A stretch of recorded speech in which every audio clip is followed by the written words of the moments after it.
नमस्कार। आज हम एक बहुत ही गंभीर और दुखद घटना पर बात करने वाले हैं।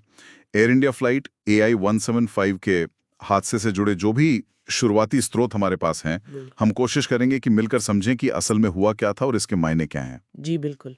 ये एक ऐसी घटना है जिसने सबको झकझोर दिया है। तो ये बात है 12 जून 2025 की। बिल्कुल। एयर इंडिया का एक विमान था बोइंग 787-8 ड्रीमलाइनर, हाँ रजिस्ट्रेशन नंबर VTANB। जी। ये अहमदाबाद से लंदन गैटविक जा रहा था। हाँ, रेगुलर फ्लाइट थी। लेकिन टेक ऑफ के बस कुछ ही सेकंड्स बाद ये अहमदाबाद में ही मेघानी नगर इलाके में BJ मेडिकल कॉलेज के पास एक हॉस्टल बिल्डिंग पर क्रैश हो गया। बहुत ही भयानक हादसा, और वो भी इतनी घनी आबादी वाले इलाके के पास। हाँ, विमान में कुल 242 लोग थे, जी। 230 यात्री और 12 क्रू मेंबर्स।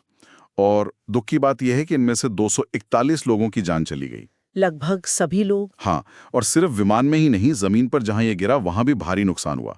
कम से कम 38 लोगों की मौत की खबर है। तो कुल मिलाकर ये आंकड़ा तो काफी बड़ा है, लगभग 279 या शायद उससे भी ज्यादा। सोचिए। और इस पूरे हादसे में सिर्फ एक व्यक्ति जिंदा बचा। हाँ, ये बात वाकई हैरान करने वाली है। विश्वास कुमार रमेश एक ब्रिटिश नागरिक हैं। बताया जा रहा है कि वो इमरजेंसी एग्जिट के पास थे और किसी तरह मलबे से बाहर निकल पाए। ये तो सच में किसी चमत्कार जैसा लगता है। और विमानन की दुनिया के लिए ये एक बड़ा सदमा है।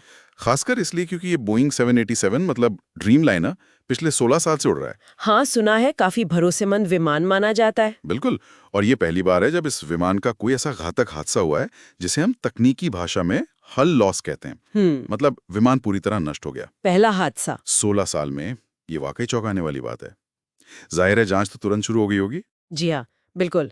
भारत की जो मुख्य जांच एजेंसी है ऐसे मामलों के लिए, AAIB यानी एयरक्राफ्ट एक्सीडेंट इन्वेस्टिगेशन ब्यूरो, उनकी टीम तुरंत मौके पर पहुंच गई थी। और क्या कुछ मिला है उन्हें? मेरा मतलब है ब्लैक बॉक्स वगैरह। हाँ, ये एक अच्छी खबर कह सकते हैं कि दोनों ब्लैक बॉक्स मिल गए हैं, फ्लाइट डेटा रिकॉर्डर और कॉकपिट वॉइस रिकॉर्डर, दोनों। अच्छा। अब उन्हें विश्लेषण के लिए भेजा गया है। इसमें UK, US की जो जांच एजेंसियां हैं, NTSB वगैरह, वो भी मदद कर रही हैं, और बोइंग के एक्सपर्ट्स भी शामिल हैं। तो शुरुआती जांच किस तरफ इशारा कर रही है? कुछ अंदाजा लगाएं कि क्या हुआ होगा। देखिए, अभी पक्के तौर पे कुछ कहना तो मुश्किल है, काफी जल्दी होगी। लेकिन जो एक शुरुआती थ्योरी मतलब सिद्धांत सामने आ रहा है, वो काफी असामान्य है। क्या? ड्यूअल इंजन फेलियर, यानी विमान के दोनों इंजनों का एक साथ काम करना बंद कर देना। दोनों इंजन एक साथ? हाँ। ये तो बहुत रेयर होता होगा। हाँ, बेहद रेयर। इसीलिए जांचकर्ता हर पहलू देख रहे हैं। एक संभावना जिस पर काफी ध्यान दिया जा रहा है वो है पक्षियों का टकराना, बर्ड स्ट्राइक। टेक ऑफ के तुरंत बाद? जी। क्या टेक ऑफ के वक्त कोई बड़ा पक्षियों का झुंड विमान से टकराया था? ये एक मुख्य जांच का बिंदु है। अच्छा, इसके अलावा वो इस बात के सबूत भी ढूंढ रहे हैं कि क्या रैम एयर टर्बाइन, जिसे RAT कहते हैं, वो इस्तेमाल हुआ था। RAT? ये क्या होता है? ये एक छोटा सा टर्बाइन होता है। अगर मान लीजिए दोनों इंजन फेल हो जाते हैं तो ये हवा के दबाव से खुद ही बाहर निकल आता है और घूमकर थोड़ी इमरजेंसी पावर जनरेट करता है। ओके। ताकि कम से कम बेसिक कंट्रोल्स काम करते रहें। बिल्कुल। तो अगर RAT डिप्लॉय हुआ था तो ये इंजन फेलियर की थ्योरी को थोड़ा और वजन देगा। और ये जांच सिर्फ AAIB ही कर रही है या और भी एजेंसियां शामिल हैं? नहीं, भारत की जो रेगुलेटरी बॉडी है DGCA, director general of civil aviation. हाँ, DGCA, वो भी अपनी जांच कर रही है। उन्होंने पायलट और जो फ्लाइट डिस्पैचर थे उन सबके ट्रेनिंग रिकॉर्ड्स मांगे हैं। अच्छा। ये देखने के लिए कि कहीं ट्रेनिंग में कोई कमी तो नहीं थी या सारे प्रोसीजर फॉलो हुए थे। जी बिल्कुल। हर एंगल से जांच हो रही है। और एयर इंडिया के बाकी 787 विमानों का क्या? उनको लेकर कोई कदम उठाया गया है? हाँ, ये बहुत जरूरी कदम उठाया गया है।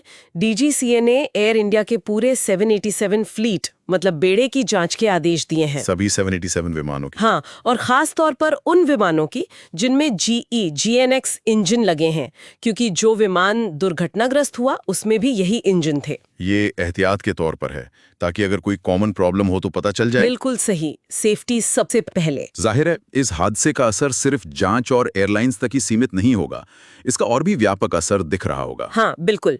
जैसे ये खबर आई, शेयर मार्केट में बोइंग के शेयर्स पर असर पड़ा। उनमें गिरावट देखी गई और भारत सरकार ने भी इसे बहुत गंभीरता से लिया है। विमानन सुरक्षा के जो प्रोटोकॉल हैं उनकी समीक्षा के लिए एक हाई लेवल कमेटी बनाई गई है। अच्छा, एक पूरी कमेटी? जी, ये कमेटी मौजूदा सुरक्षा नियमों को देखेगी, प्रक्रियाओं को परखेगी और जरूरत पड़ी तो उनमें बदलाव के सुझाव देगी। ये दिखाता है कि भविष्य में ऐसी घटनाओं को रोकने के लिए कितनी गंभीरता बरती जा रही है। तो अगर हम अब तक की बातों को समेटें, अहमदाबाद में एयर इंडिया 787 का ये एक भयानक हादसा हुआ।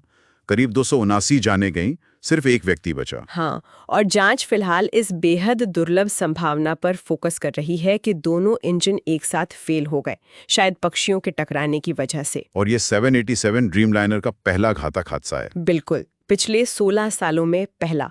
इसी वजह से अब बड़े पैमाने पर सुरक्षा जांच और नियमों की समीक्षा हो रही है। ब्लैक बॉक्स से मिलने वाली जानकारी बहुत अहम होगी अब। सबसे अहम, उसी से पता चलेगा कि असल में क्या हुआ था, कॉकपिट में क्या बातें हुई, विमान के सिस्टम्स ने कैसे रिस्पॉन्ड किया। इसमें कितना वक्त लग सकता है, कोई अंदाजा? आमतौर पर शुरुआती रिपोर्ट आने में कम से कम 3 महीने लग जाते हैं। पूरी डिटेल रिपोर्ट में तो और भी वक्त लगता है। तब तक पायलट ट्रेनिंग और मेंटेनेंस ऑडिट वगैरह चलते रहेंगे? जी, वो सब प्रक्रियाएं चलती रहेंगी। अच्छा, जाते जाते एक सवाल मेरे मन में आ रहा है। ये हादसा टेक ऑफ के फौरन बाद हुआ और वो भी एक शहरी इलाके के इतने करीब। हाँ, और अगर वाकई ये ड्यूल इंजन फेलियर या बड़ी बर्ड स्ट्राइक जैसी कोई बात निकलती है, तो ये घटना कहीं ना कहीं हमारे एयरपोर्ट्स की लोकेशन, खासकर जो शहरों के इतने पास हैं, और विमानों के इंजनों की ऐसी अप्रत्याशित स्थितियों से निपटने की क्षमता पर कुछ गंभीर सवाल नहीं खड़े करते? बिल्कुल, ये एक बहुत ही महत्वपूर्ण सवाल है। इस हादसे के बाद इन पहलुओं पर निश्चित रूप से और ज्यादा ध्यान दिया जाएगा और शायद कुछ नए गाइडलाइंस भी आएं। सोचने वाली बात है ये।